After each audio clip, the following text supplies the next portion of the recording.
দল যার কোনো লম্বা লম্বা কথা বলা ছাড়া, সুকৌশল কারচুপি ছাড়া, সুকৌশলের চাঁদা অর্থাৎ হাদিয়া নেওয়া ছাড়া, মনে করেন হাদিয়া, এই হাদিয়া নেওয়া ছাড়া আর কোনো কাজ নাই।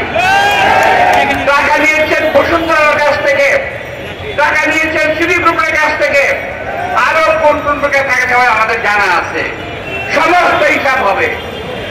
গায়ের জোরে কথা বলেন, নিজের পায়ের জোর নাই, এরশাদের সময় এরশাদের কাছে ভর করেন, আওয়ামী লীগের সময় আওয়ামী লীগের কাছে ভর করেন, বিএনপির সময় বিএনপির কাছে ভর করেন, লম্বা লম্বা কথা বলেন। এখন হয়েছে কি জানেন, বিএনপি একমাত্র মাথা ব্যথা। বিশ্বাস সম্বন্ধে বলছে যে এই লোকের কোনো ইলম নাই, অর্থাৎ লেখাপড়া করে নাই, মূর্খ একটি লোক, বলে কোনো দাওরা পড়ে নাই, হাদিস পড়ে নাই, কোরআন পড়ে নাই, কালাম পড়ে নাই।